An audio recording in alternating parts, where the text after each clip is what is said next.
Vamos a irnos a Génesis capítulo 11.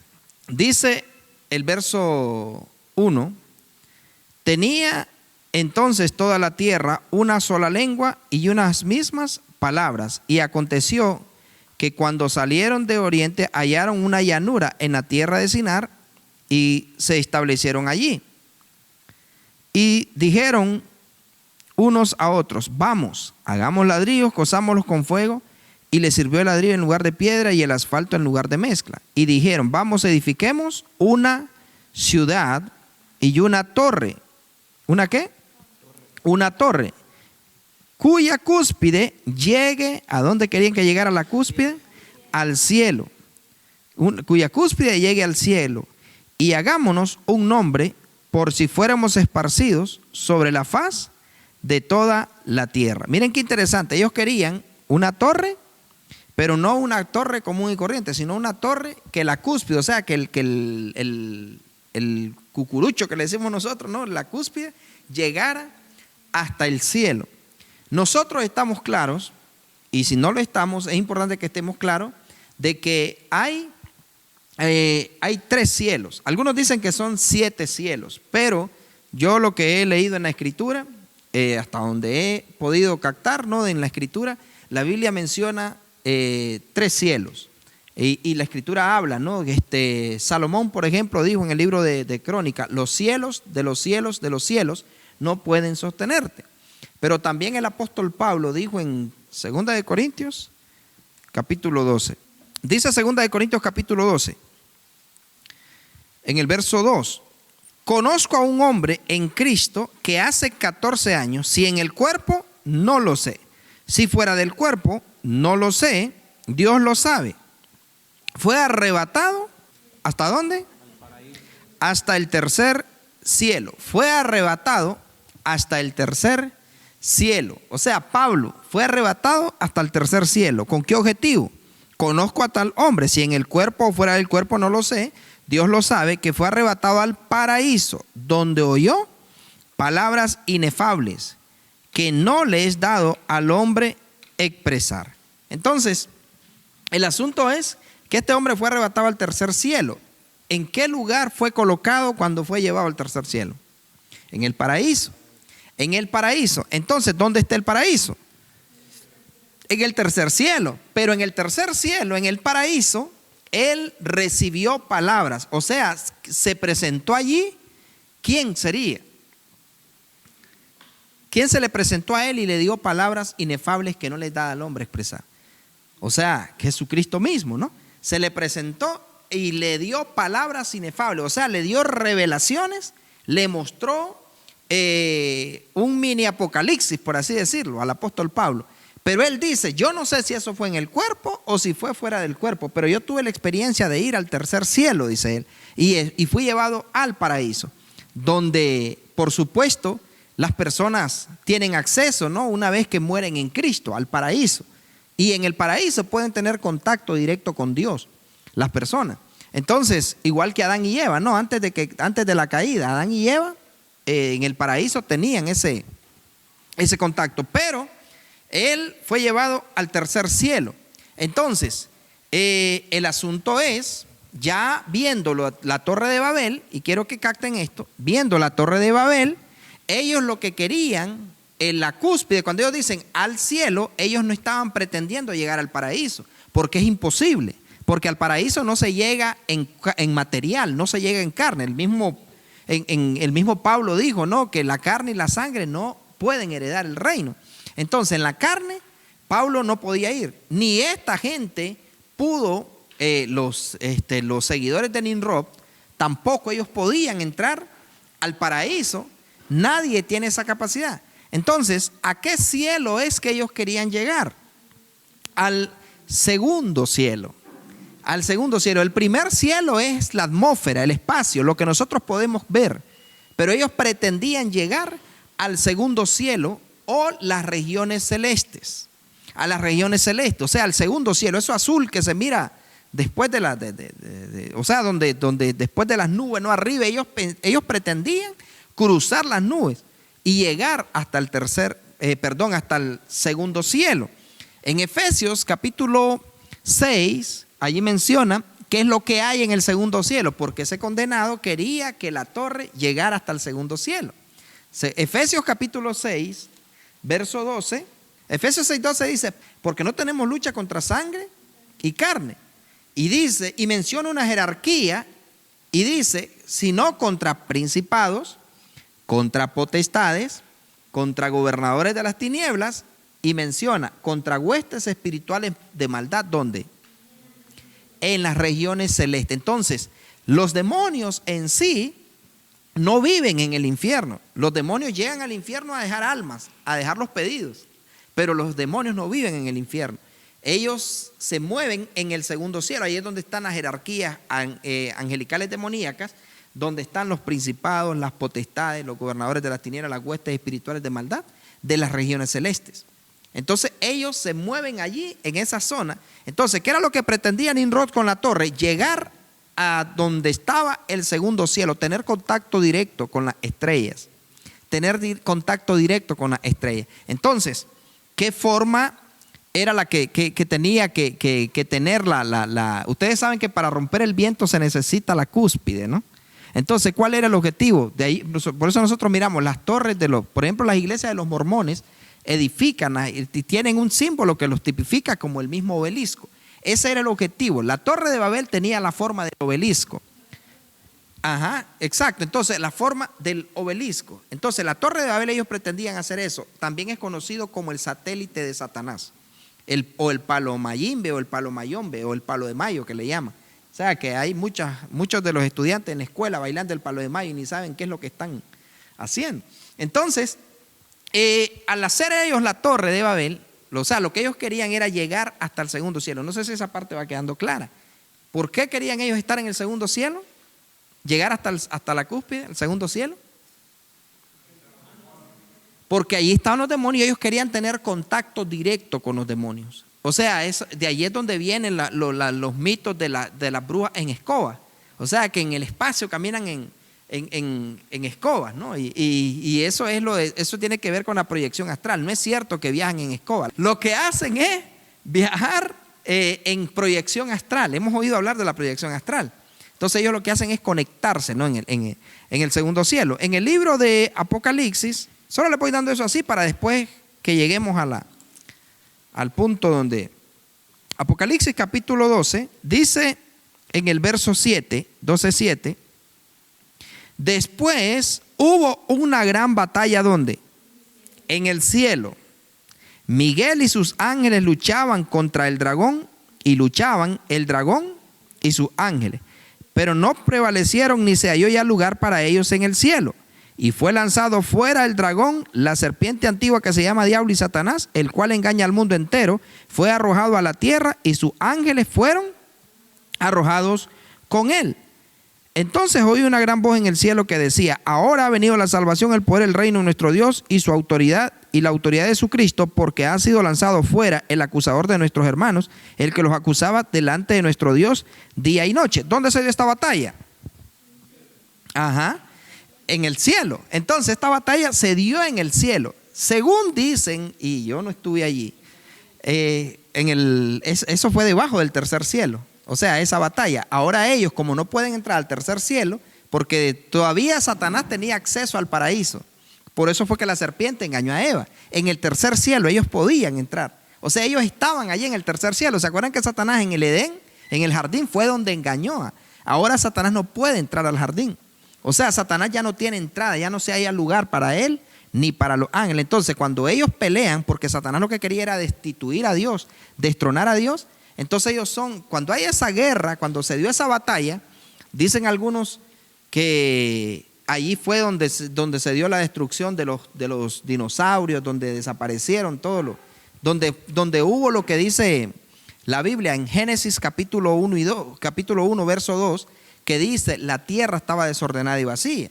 O sea que hay una diferencia entre el verso 1 y el verso 2, que la tierra dice, en el principio creó Dios los cielos y la tierra. Entonces, ¿Dios iba a crear un desorden? No, pero el verso 2 dice, y la tierra estaba desordenada y vacía. Entonces, según dicen algunos escatólogos, teólogos, ¿no? de renombre, que dicen ellos que que entre el verso 1 y el verso 2 hay miles de años de distancia, porque cuando se dio esta guerra con Miguel y los ángeles y los demonios, fue cuando la tierra fue destruida por primera vez.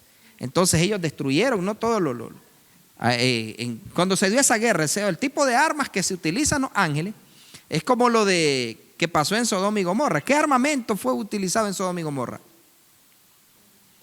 Fuego y azufre. Fuego y azufre fue lo que cayó sobre Sodoma y Gomorra. ¿Y quiénes fueron los que lo lanzaron? Ángeles y demonios, ¿no? Entonces, quiero que vayan captando esta idea. Espero que no se me desconecten. El asunto, muchachos y muchachas, es que Nimrod lo que iba buscando precisamente era eso, poderse pasear en el segundo cielo y que ya estos que están allí, los principados y todo, ya poder tener contacto directo. Entonces, por eso es lo de la estrella o el sol en la cúspide, lo que ellos representan con la torre, ¿no? El árbol de Navidad, eso es lo que representa. La torre de Babel o el satélite de Satanás o el obelisco. Por eso es que siempre, no han visto que, no van a ver ustedes un árbol redondo. ¿No se han fijado la forma que tiene siempre el árbol de Navidad? Entre más puntudo mejor, ¿no? Entonces, ese símbolo del árbol lo que representa es el mismo obelisco, lo que representa es eso, pero por ley tiene que llevar la estrella o el sol en la cúspide, o sea, como diciendo, sí, esa era la visión de Nimrod. O sea, que el inventor verdaderamente de la Torre de Babel fue Nimrod, él fue el que la estableció. Entonces, cuando la gente pone un árbol en su casa o dentro de la iglesia, precisamente lo que está simbolizando es el mismo obelisco o la misma Torre de Babel. Eso es lo que está representando la gente y diciendo, ¿no? que sí lograron llegar al contacto con el segundo cielo, correcto. Entonces eso es lo que representa. Entonces, pero si la gente entendiera eso, ni en broma meterían ese símbolo en sus casas, ni en broma lo harían. ¿Por qué? Porque están dándole culto a alguien que se rebeló directamente contra Dios.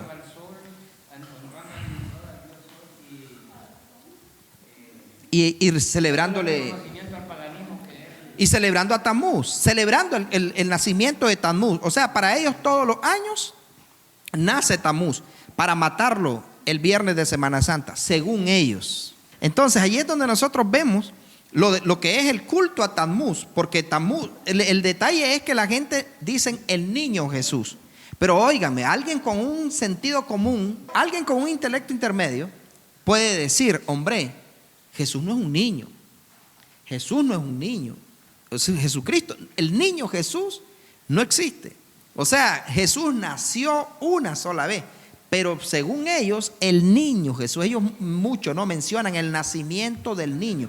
Y la fecha del 25 de diciembre nació, o sea, porque era el culto de la Saturnalia, el culto de invierno, que esto ya lo celebraban ¿cómo le llaman esto? Los celtas, los druidas, los nórdicos. O sea que simplemente lo que ellos hicieron fue agarrar el culto pagano y cristianizarlo. O sea, pero ¿quién fue el que hizo toda esa mezcla? Fue este hombre. O sea, quiero que les quede claro esto. Constantino fue el fundador de la Iglesia Católica, fue el que estableció. Pero ¿qué fue lo que hizo Constantino? Constantino no creó culto, Constantino adoptó culto.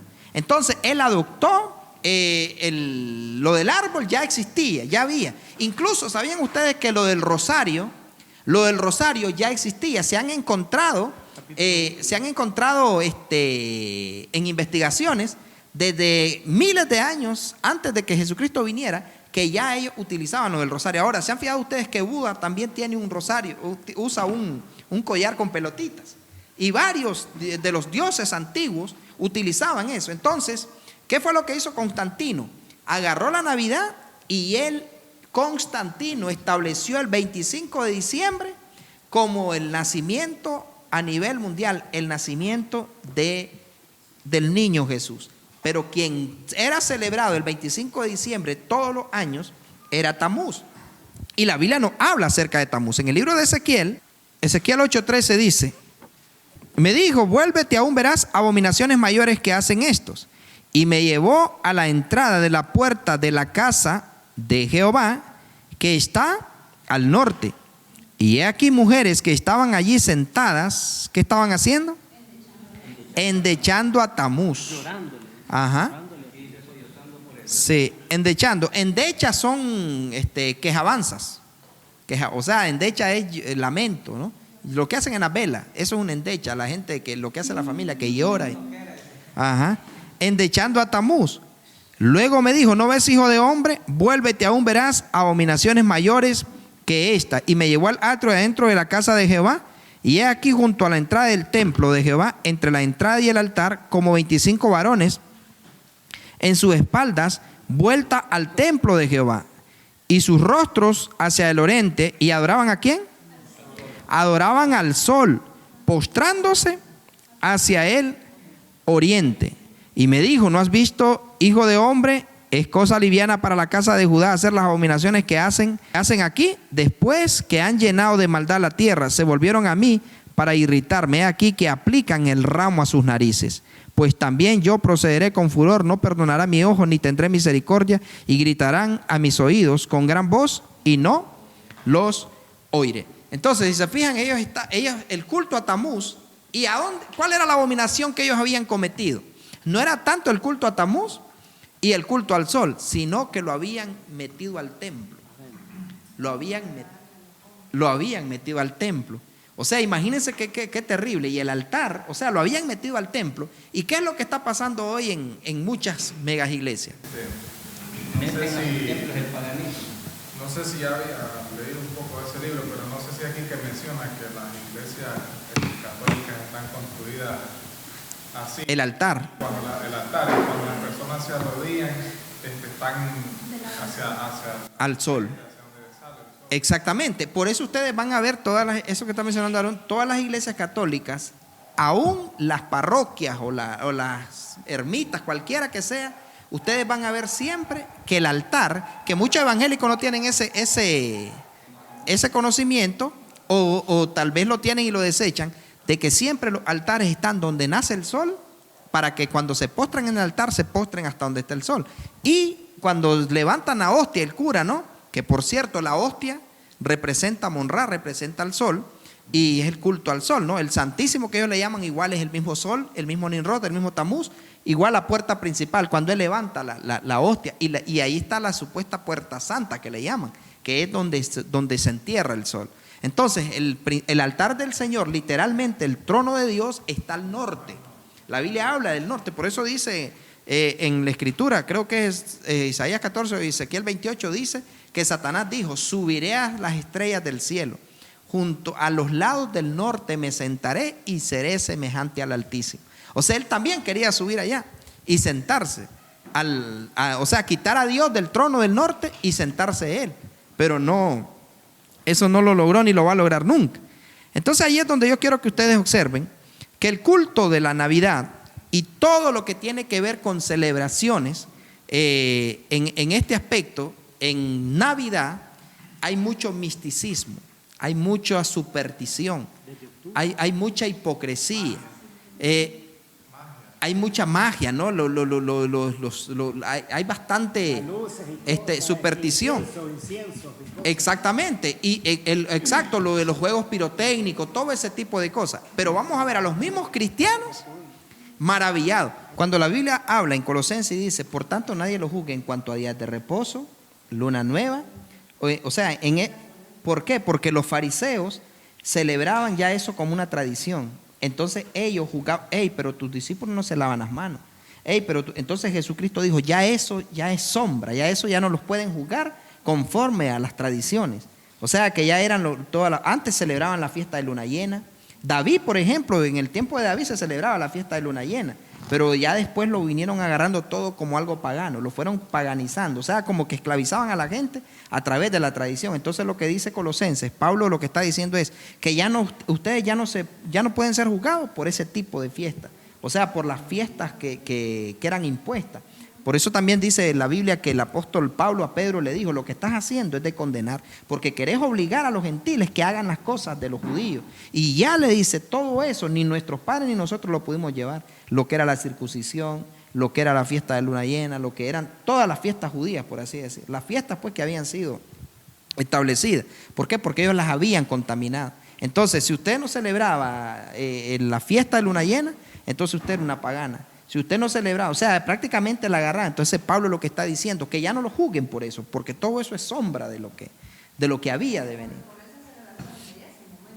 Correcto, exactamente, porque ellos querían obligar, o sea, a los gentiles los querían obligar a que celebraran las fiestas judías, por así decir, las fiestas que celebraba el pueblo de Israel. Y hasta el día de hoy los judaizantes siguen diciendo que hay que celebrar la fiesta fiesta de Sukkot. En Israel se sigue celebrando las fiestas de Sukkot, la fiesta de las luces que le llaman, ¿cómo es? Que es lo que ellos encienden la menorá y tienen 7 días de fiesta y van encendiendo la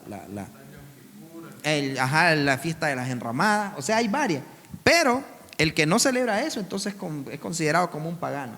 Y aún en Israel hay algunos que no lo celebran, entonces ellos le llaman los judíos los ortodoxos y los mesiánicos. Entonces hasta el día de hoy pues se sigue celebrando ese tipo de cosas. Pero ya estas fiestas que celebra el mundo pagano, ya son fiestas que vienen de Egipto, para Satanás, exacto, ya vienen desde esto. Imagínense que hasta lo del cumpleaños, por ejemplo, en la Biblia nosotros vamos a encontrar, y yo estaba leyendo la escritura en lo del primer cumpleaños que aparece en la Biblia, que hubo un sacrificio humano, y quien celebraba donde se celebraban cumpleaños era en Egipto, y la Biblia habla de que hubo pasteles por todos lados. Imagínense que yo tengo creo que ya he leído Génesis unas 30 veces en toda la Biblia, ¿no? Lo que sucedía, habla de que el panadero era el que preparaba los pasteles de Faraón. Entonces, el día del cumpleaños de Faraón, lo matan al panadero.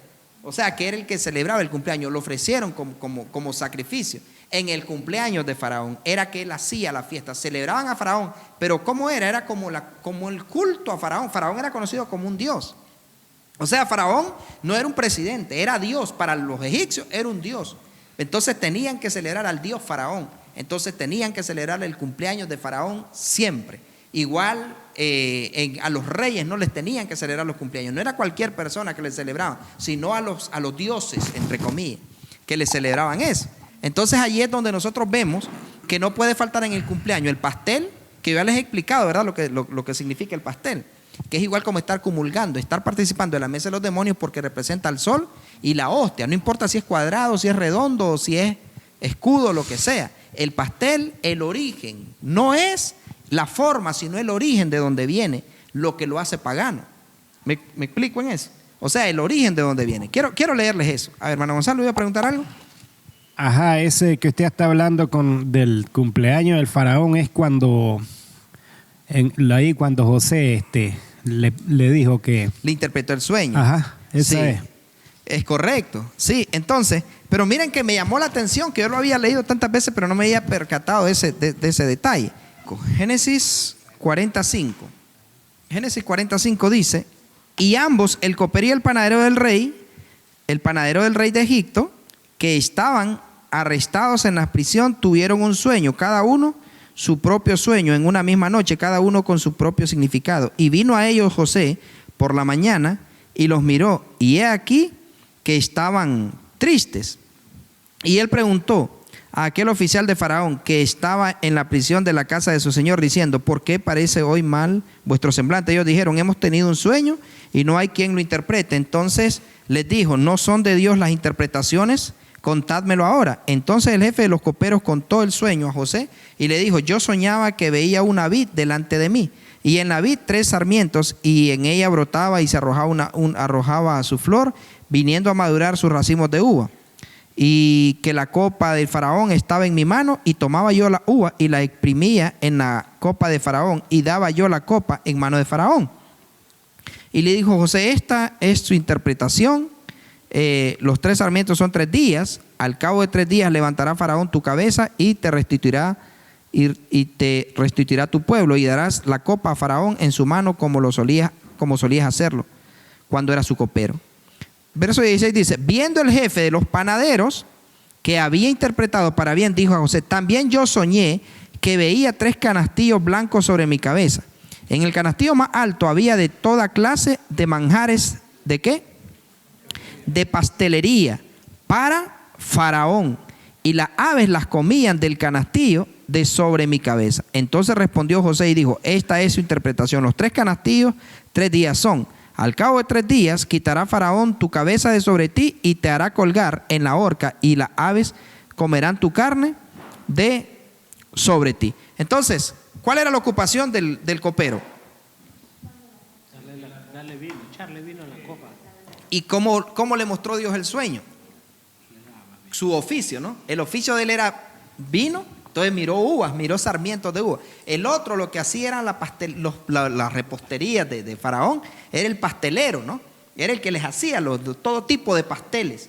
Me imagino algunos con la forma de la mitad de animal, mitad no sé qué cosa, como hasta el día de hoy, ¿no? Estaba viendo allí un video impresionante en una pastelería que hacen los pasteles en forma de comida. Parece pollo al pastor uno, parece, o sea, es impresionante. Pero el panadero ese era el trabajo de hacer pasteles exclusivamente para Faraón. No era que le hacía a todo mundo, era solo para Faraón, al Dios de ellos, ¿no? Entonces Dios le muestra el sueño que le van a volar la cabeza. ¿Y en qué lugar se la iban a cortar? Entonces, en el verso 20 dice: al tercer día, que era el día ¿de qué? Del cumpleaños de Faraón, el rey hizo un banquete a todos sus sirvientes y alzó la cabeza del jefe de los coperos y a la cabeza del jefe de los panaderos entre sus servidores, e hizo volver a su oficio al jefe de los coperos, y dio la copa en mano de Faraón, mas hizo ahorcar al jefe de los panaderos, como lo había interpretado José. Entonces, el punto es correcto, siempre tenían que ofrecer un sacrificio, y tenían ellos y tenían que haber regalos. El cumpleaños no tenía que ser sin regalos, tenía que haber regalos. Es que cada vez, ¿no? Por eso es que en el libro también la Biblia dice, en el cumpleaños de Herodes, dice la Escritura que él se emocionó tanto que hasta dijo: pídeme la mitad, pídeme lo que quieras, hasta la mitad del reino te daré. En el cumpleaños de Herodes había comida, había fiesta, ¿no? Entonces, ningún pasaje bíblico hay que Moisés, que Abraham, Isaac, que alguno de ellos hicieran la celebración de cumpleaños. Por ejemplo, hubiera sido bonito, ¿no? Que Abraham le hubiera celebrado el cumpleaños a Isaac, Isaac a Jacob. O sea, ninguno de ellos, solamente los paganos eran los que celebraban el culto a la criatura, reconocido como un Dios. O sea que cuando alguien le celebra un cumpleaños a una persona, hay comida, hay todo, entonces está ofreciendo un sacrificio a un Dios criatura, a una persona. O sea, es culto a la personalidad. Por eso vamos a ver en los cumpleaños que el canto no va dirigido a Dios. El canto va dirigido, feliz cumpleaños a ti, hoy es el día de tu cumpleaños. O sea, va dirigido a la persona, pero lo que están haciendo es dándole un culto a una criatura y no al Creador. O sea, distinto fuera, que no es bíblico, pero distinto fuera que dijeran: ok, está cumpliendo años, vamos a hacer un culto de acción de gracia, pero aquí nada de feliz cumpleaños, aquí nada de esto, vamos a celebrar a Dios, le vamos a dar la gloria a Dios, vamos a cantarle a Dios. Y no lo hacen así, ¿no? Sino que prácticamente, ¿a quién homenajean? El día de cumpleaños, ¿a quién homenajean? ¿A Dios o a la persona? A la persona. Ajá. Entonces a la persona a la que homenajean. Y la Escritura es clara cuando dice que no le daremos gloria al hombre ni a la escultura su alabanza. Y en Romanos la Escritura es clara cuando dice: prefirieron darle culto a las criaturas antes que al Creador. Por eso Dios los entregó a pasiones vergonzosas, hombres con hombres, mujeres con mujeres, deshonraron entre sí sus propios cuerpos. Entonces, todo ese paganismo que vemos en la actualidad es defendido hasta por la misma iglesia evangélica. Entonces ahí es donde muchos cristianos, por falta de conocimiento, entonces ¿cuál es la justificación? Pero ¿cómo en la iglesia fulana de tal lo hacen? El pastor, así era el gran pastel de la forma de él que llevó. Uy, y se casó la hija del pastor, y en la iglesia hubieran visto el gran pastel que había. Entonces, como los cristianos miran que los mismos pastores lo hacen y la misma iglesia, entonces ellos dicen: hombre, pero si él es pastor también. Y si él lo hace y es pastor, entonces yo también lo puedo hacer.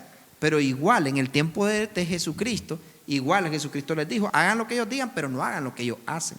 ¿Por qué? Porque el paganismo está metido hasta dentro de la misma iglesia. ¿Y cuál es la orden que Dios da? Salir de en medio de ella, pueblo mío, y apartados, dice el Señor. Y no toquéis lo inmundo. Ahora no podéis participar de la mesa del Señor y de la mesa de los demonios. Entonces allí donde nosotros como cristianos miramos que la iglesia en sí, como que no hay, simplemente lo que cambia en muchas iglesias, gracias a Dios que no en todas, simplemente lo que cambia es el nombre. Pero las iglesias, o sea, aunque sea iglesia evangélica, apostólica, profética, iglesia misionera, iglesia no sé qué, simplemente lo que cambian son los nombres, pero las prácticas, ellos siguen las mismas prácticas. Ahora imagínense, por ejemplo, en el caso de la escuela dominical, ¿saben ustedes que la escuela dominical igual fue instituida por la Iglesia Católica, que es el catecismo y que es la misa de las 9 de la mañana? Y tiene que ser día domingo, que es exactamente. Entonces allí donde nosotros vemos que la misma iglesia ha adoptado, por eso es importante que ustedes leyeran en ese libro, el libro no lo dice todo, pero es importante que ustedes vieran cómo han agarrado, han adoptado cultura pagana y la han metido dentro de la iglesia. O sea, ese tipo de cosas. Incluso lo de las novias, en el caso de las bodas, que en las bodas tiene que llevar las supuestas arras y que tiene que también tirar eso es superstición. Eso es superstición. Imagínense que a veces lo tiran y lo agarra una que ya está casada. O sea, y la superstición, o sea, es lo mismo, no. Soplar, apagar las velas y pedir un deseo. Es superstición, y la Biblia habla de que la superstición, que nosotros no tiene que haber nada de eso, de la superstición. Entonces la quinceañera que le cambian los zapatos, ahora ya no son, o sea, que le quitan los zapatos de niña para ahora ponerle zapatos de mujer. Entonces, en esos temas vamos a profundizar, pero se los menciono así a grosso modo. En el caso de la quinceañera, ¿saben ustedes a qué se está refiriendo cuando le cambian los zapatos? Que ahora ella ya puede tener relaciones sexuales, ahora ella es una mujer, ahora ella ya está madura y está apta para recepcionar, para poder tener relaciones sexuales. O sea, que era cuando, en el caso de los 15 años, las doncellas tenían que tomar dos decisiones. Una, o tenía relaciones con los 12 sacerdotes del templo de Baal, Nimrod, Tamuz, como se llame, o Apolo, o Esculapio, cualquiera de ellos, tenía que tomar la decisión, tener relaciones sexuales con los 12 sacerdotes, concebir de uno de ellos para que ese niño fuera sagrado, para que ese niño fuera alguien dedicado y después ser lanzado a los brazos de Moloc, que era un privilegio ofrecer ese sacrificio, quemado vivo. Entonces, la niña tenía que tomar dos decisiones, o tenía relaciones con los 12 sacerdotes para ser parte del templo, o ser lanzada al fuego o a los volcanes.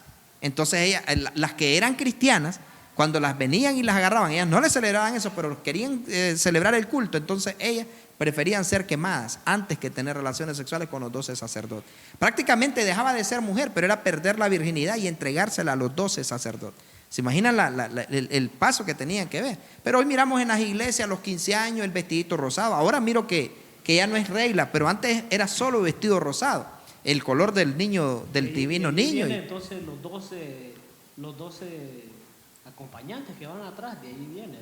Claro, los caballeros, correcto. Entonces todo eso, pero nosotros vamos a ver en iglesia evangélica cantando. Ahora, celebrando los 15 años, ahora el vals que baila el padre con la niña, ¿qué creen que representa?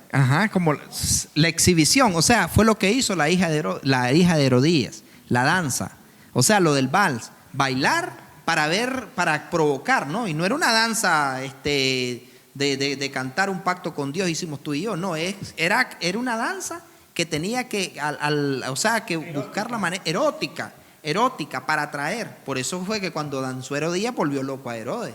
Dice la Biblia que lo impactó tanto. Ustedes lo han leído, ¿verdad? Yo se lo estoy mencionando como que lo han leído. Era la sobrina. Entonces dice la Escritura que él la miró y se impactó tanto con la danza.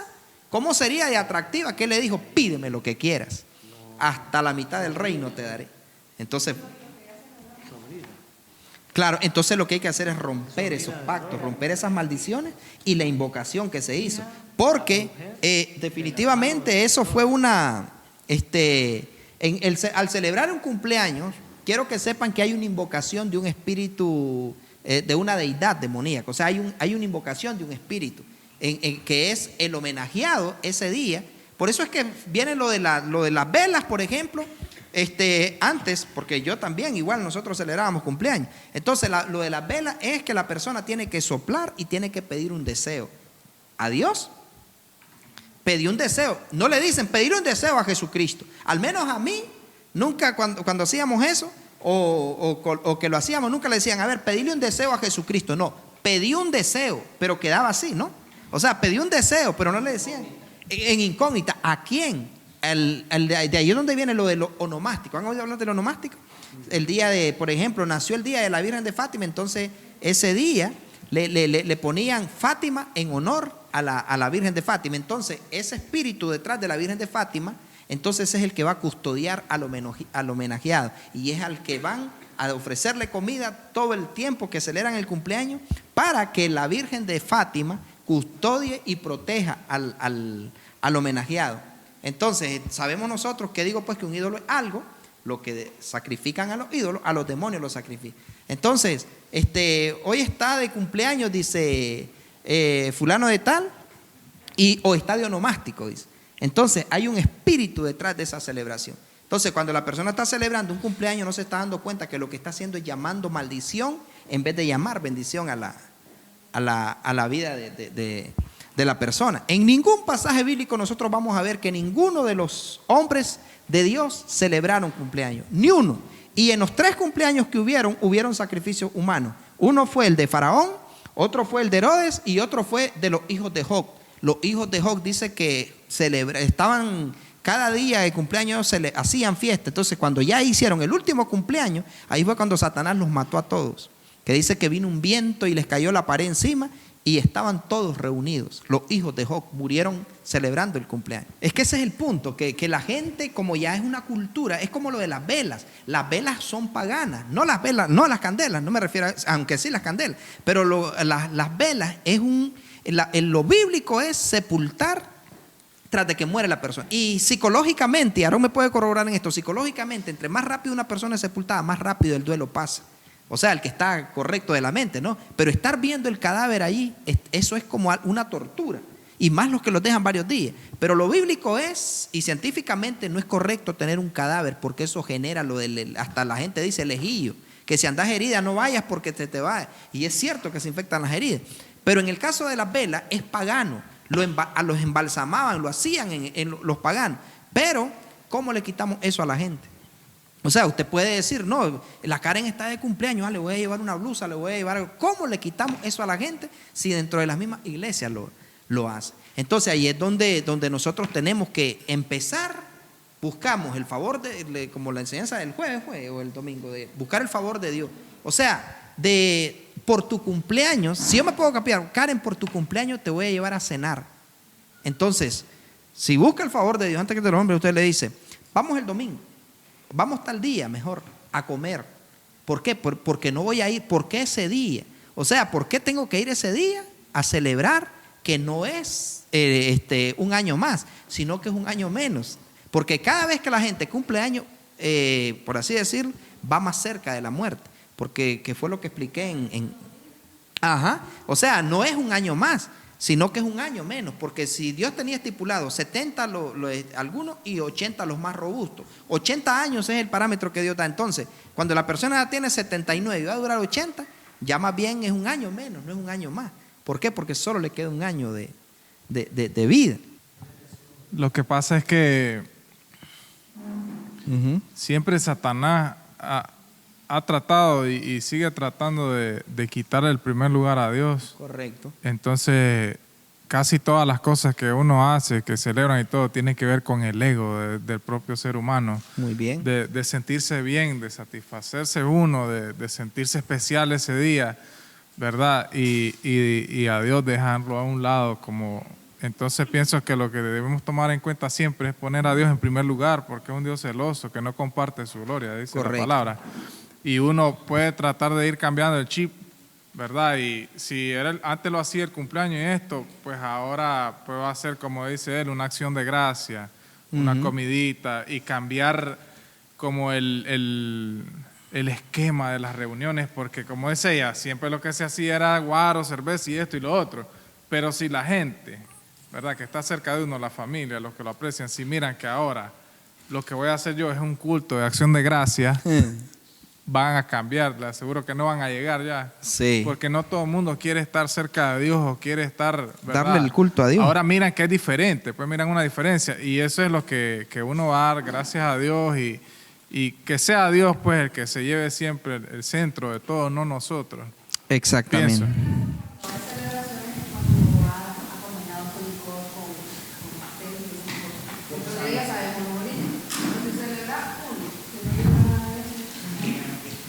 Sí, es que miren, en sí el problema es cuando el centro soy yo. Y Cuando el nombre centro que es le das usted. también. Ajá, si cuando así el es- centro es usted y no Dios. Porque también nosotros hacemos acción de gracias. Ve, Dios me regaló mi casa, voy a hacer un culto de acción de gracias. Exacto. Ve, puse un negocio, voy a hacer un culto de acción de gracias. Pero el centro va a ser Dios. El problema es que ya comienzan a cantarle a usted, ya es usted el centro, ¿no? La homenajeada y que nos, entonces ya no es Dios el centro. Entonces eso es lo peligroso porque ya caemos en culto a la criatura. Ya no es Dios el centro. Entonces, por ejemplo, viene y dice, en el caso pues viene, ahora, algo importante es que ahí es donde dice, cree tú en el Señor Jesús y serás salvo tú y tu casa. Porque, por ejemplo, en mi caso, nosotros no celebramos cumpleaños.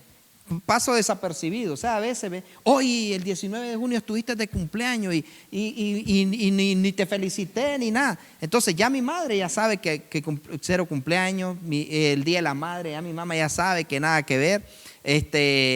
Hubieron tiempos que todavía ella venía y me decía, me llamaba el 30 de mayo. ¿Y cómo estás, hijito? Bien. No, dice, aquí estoy esperando mi regalo.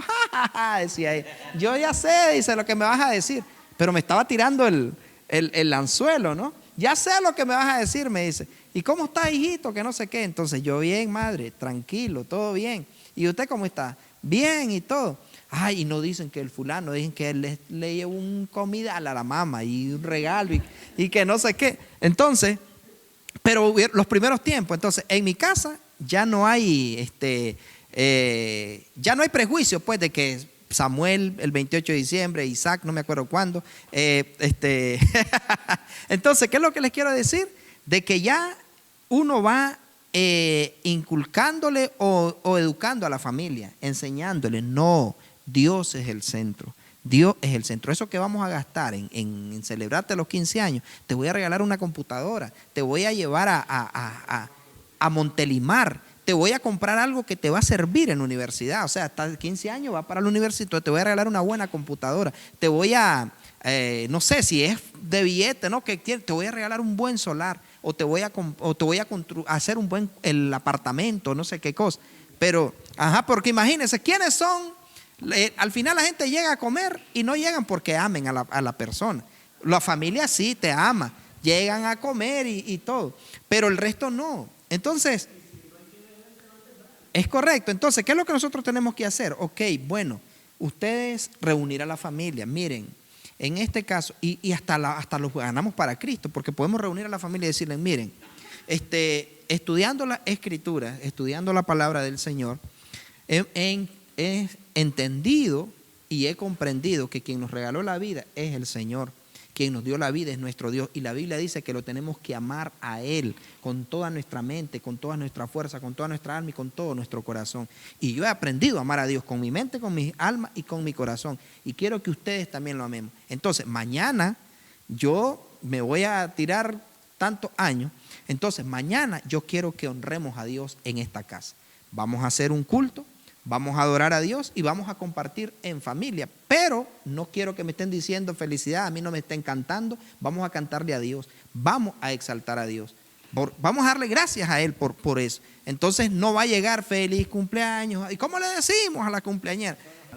También he notado que como que el diablo usa esas fechas pues que son costumbres pues en la sociedad, como cumpleaños, Día de la Madre y eso, como para amedrentar a la gente y como para mantenerlas atadas a ciertos dolores, porque he notado que cuando, bueno, todo el mundo celebra, ¿verdad?, en ese tiempo, pero cuando fallece una mamá o un familiar y el día que era el día del cumpleaños, ese día la familia y la gente, y pueden pasar 10 años, como que reviven también ese dolor y es algo como que no sé si el enemigo lo utiliza, pues, para entristecer a la gente.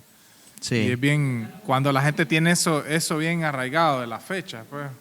Claro, y para que no se olvide Exacto. de la persona, pero de una manera grosera, Exacto, dolorosa, porque exacto, con lloran dolor. y todo. O sea, no es algo alegre, sino que es algo doloroso. Y claro, el enemigo es experto en ese aspecto. Y ustedes saben que Satanás, la Biblia dice que es engañador. Entonces, él sabe que si Satanás se le presenta a las personas a como él es, nadie le va a dar culto. Entonces, él tiene que buscar disfraz, tiene que buscar algo, ¿no? Una fecha que vaya contra la voluntad de Dios. O sea, el mismo discurso de Eva, mentira. Si Dios sabe que si cometes eso vas a ser igual a Dios, vas a saber el bien y el mal. Mentira. Entonces, ¿qué tiene de malo? ¿Cuál es el dicho de la gente? ¿Qué tiene de malo? Préstame el micrófono a Karen. ¿Qué tiene de malo? Si vos no lo estás haciendo con esa intención. No lo estás haciendo con esa intención. ¿Para qué? Para que la persona se siga sumergiendo en eso. Diga, Sí, Karen. lo que comentaba él, por lo menos de la manera de que a veces atraen a las personas a la iglesia, fue como en el Día de las Madres que yo pues iba saliendo del trabajo y miré unas en el centro y tenían un arco de chimbombas rojas y blancas y iban entrando los mariachis. Y adentro tenían como tómbolas que vamos a sacar a la mamá ganadora, o sea, parecía empresa o cualquier otra institución, menos una iglesia. Entonces, yo pues porque iba con mi papá solamente en la moto me detuve y me quedé como impactada porque se supone pues de que no era católica, ya se supone que era una iglesia cristiana y Sí. estaban atrayendo con mariachis que ellos mismos pueden decir, entonces es permitido. Podemos escuchar mariachis con canciones no mundanas para que podamos distraernos y no hay problema. Y también haciendo rifas y todo decorado, todo totalmente para el Día de las Madres. Entonces prácticamente es otro concepto que transmiten y que a la misma vez confunden, porque uno puede decir, ay, porque ellos sí, nosotros no. vamos a Ajá, decir. es correcto. Y son pastores. O sea, ese es el punto. ¿Cómo compiten contra todo eso? Ahora, miren, la multitud a nosotros no nos tiene que intimidar. Porque si ustedes se fijan, Elías, dice la Biblia que Elías cuando llegó solo él estaba como profeta. Y habían 400 profetas de Baal y 400 profetas de Acera. 450 profetas de Acera. Imagínense, no era humanamente este loco que hasta con ese manto de cuero que anda encima, loco, que está diciendo que solo hay un Dios. Pero ya hay 400 hombres teólogos preparados diciendo que hay que adorar a Baal. Son 400 y hay otros 450 profetas que dicen que adoremos a... Entonces, yo prefiero irme por el montón. La multitud no tiene la razón. Entonces, ahí donde nosotros vemos mucha gente dándole culto, ¿no?, a las criaturas. Entonces nosotros vemos iglesias grandes, y grandes me refiero en reconocidas y todo, que las miramos celebrando fiestas paganas, que los 15 años, que la Navidad, que esto. Entonces la gente dice, pero si él lo hace, entonces es bueno. Pero ¿qué es lo que nosotros tenemos que hacer? ¿Qué dice Dios? No qué dice el pastor. Porque aún si yo les digo algo a ustedes que no está fundamentado en la Biblia, entonces ustedes, no, el pastor está loco, que me lo demuestre con la Biblia. Ajá, exacto. Entonces, como no está, porque, por ejemplo, si nosotros llegamos y nos sentamos a debatir con por ejemplo, que Karen la hubiera tomado el celo del Espíritu Santo y le hubiera dicho, hombre, ¿y ustedes qué cosa es eso? ¿No les da vergüenza dándole culto a las criaturas? ¿Saben ustedes lo que significa celebrar el Día de la Madre? ¿Ustedes saben que le están dando culto a la Reina del Cielo o a la Pachamama? ¿Ustedes no se dan cuenta de qué es lo que están haciendo dentro de la iglesia? ¿Qué Biblia leen ustedes? Demuéstrenme, denme un verso bíblico donde diga que por lo menos Jesús le dio culto a su madre o alguno de los siervos de Dios le dieron culto a su madre. Denme un texto bíblico. No hay uno solo. Y le pueden decir a ella, deme un texto usted donde diga que no lo debo de hacer. Génesis hasta Apocalipsis tiene textos para decirle a ellos que no podemos darle culto a las criaturas antes que al Creador. Que al Señor tu Dios adorarás y a Él solo servirás. Hay muchos pasajes. Entonces, como no lo pueden sostener bíblicamente, entonces ahí es cuando ellos dicen, una vez dice una anécdota que entró alguien y que no sé qué, pero bíblicamente no le pueden decir, el escrito está. Entonces ahí es donde nosotros tenemos que tener cuidado. En Josué capítulo 24 quiero que miremos cómo podría ser nuestra posición para que terminemos. Miren lo que tuvo que hacer Josué. Esto lo podemos hacer nosotros, pero claro, tener el conocimiento, tener el fundamento. Josué 24, desde el verso 1, lo vamos a leer un poco rápido, síganme con la vista. Dice el verso 1, reunió Josué a todas las tribus de Israel en Siquén y llamó a los ancianos de Israel, sus príncipes, sus jueces, sus oficiales, y se presentaron delante de Dios. O sea, llamó a los cabezas de familia, a los que tenían influencia sobre la familia, los reunió. Y dijo Josué a todo el pueblo: así dijo Jehová, Dios de Israel, vuestros padres habitaron antiguamente al otro lado del río, esto es Taré, para Abraham, padre de Abraham y de Nacor, y servían a dioses extraños. Y yo tomé a vuestro padre Abraham del otro lado del río y lo traje por toda la tierra de Canaán y aumenté su descendencia y le di Isaac. Isaac di Jacob y a Esaú, y di el monte de Seir para que lo poseyese, pero Jacob y sus hijos descendieron a Egipto. Y yo envié a Moisés y a Aarón y herí a Egipto conforme a lo que hice en medio de él, y después os saqué. Verso 6, saqué a vuestros padres de Egipto, y cuando llegaron al mar, los egipcios siguieron a vuestros padres hasta el mar rojo, y con carros y caballería. Cuando ellos clamaron a Jehová, él puso oscuridad entre vosotros y los egipcios, e hizo venir sobre ellos el mar, el cual os cubrió, y vuestros ojos vieron lo que hice en Egipto, después estuviesen muchos días en el desierto. Esto es un discurso que está dando Josué, ¿verdad? A los ancianos, a los principales de la familia. Yo os introduje en la tierra de los amorreos que habitaban al otro lado del Jordán, los cuales pelearon contra vosotros, mas yo los entregué en vuestras manos, y poseeréis su tierra, y los destruí delante de vosotros. Hablando de parte de Dios él, ¿no? Después se levantó Balac, hijo de Zippor. Este era un sacerdote satánico. Balac era un brujo, un pagano, ¿no? Después se levantó Balac, hijo de Zippor, rey de los moabitas, y peleó contra Israel, y envió a llamar a Balaán, hijo de Beor, para que os maldijese. Mas yo no quise escuchar a Balaán, por lo cual os bendijo repetidamente y os libré de sus manos. Pasasteis el Jordán y venisteis a Jericó. Y los moradores de Jericó pelearon contra vosotros, los amorreos, fereceos, cananeos, eteos, gergeseos, heveos, jebuseos, y yo los entregué en vuestras manos. Y envié delante de vosotros tábanos, los cuales los arrojaron de delante de vosotros. Esto es a los dos reyes, los amorreos, no con tu espada ni con tu arco. Y os di la tierra por la cual nada trabajasteis, y las ciudades que no edificaste, en las cuales moráis, y de viñas y di viñas, y de las viñas y olivares que no plantasteis, coméis. Ahora pues, ojo y oído con el verso 14. Ahora pues, temed a Jehová y servidle con integridad y en verdad, y quitad de entre vosotros los dioses a los cuales sirvieron vuestros padres al otro lado del río y en Egipto, y servid a Jehová.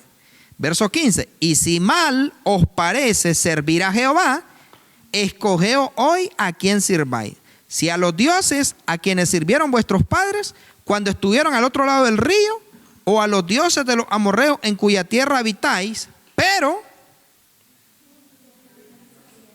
yo y mi casa serviremos a Jehová. Entonces, ¿qué me importa a mí si otros quieren servir a otros dioses? Al dios Mamón, al dios Asmodeo, al dios Nicolaos, al dios Tamuz, al dios Horus, a quien sea, ¿no? O sea, todo lo que son cultos paganos que promueven. Ahora les pregunto, ¿ustedes creen que si, por ejemplo, la Navidad, todo ese tipo de fiestas fueran cristianas, lo celebraría la Iglesia Católica? No, no lo haría, pero lo celebra hasta el mundo todo. Entonces el mundo nunca va a celebrar algo que tiene que ver con Dios. Entonces Josué, ¿qué es lo que les dice? Decidan ustedes a quién van a servir. Si a los dioses a quienes sirvieron, o sea, si van a seguir celebrando el culto a los dioses, el culto a las criaturas, o a Jehová. Pero Josué les dice, pero yo y mi casa serviremos a Jehová. O sea, en mi casa no vuelve a entrar esto, en mi casa no vuelve a entrar lo otro, en mi casa. Entonces, en el caso de mi casa, en mi casa no hay cero Navidad, en mi casa cero pastel, en mi casa hasta cero Coca-Cola, cero Día del Padre, Día de la Madre, no. Mi esposa yo la tengo que amar, honrar, respetar y regalarle todos los días lo que yo pueda. y sobre todo mi amor, ¿verdad? Entonces, a mi madre yo la tengo que amar y honrar todos los días. ¿Por qué tengo que esperar el 30 de mayo? Por ahí me la lleva el Señor el 30 de mayo y no me quedó tiempo de llevarle ese traje, de llevarle esas flores. Entonces allí donde nosotros tenemos que decidir. Si le servimos a los dioses, a quienes les sirven las asambleas de Dios, a quienes les sirven los bautistas, los adventistas, algunos, ¿no? O al Dios de la Biblia.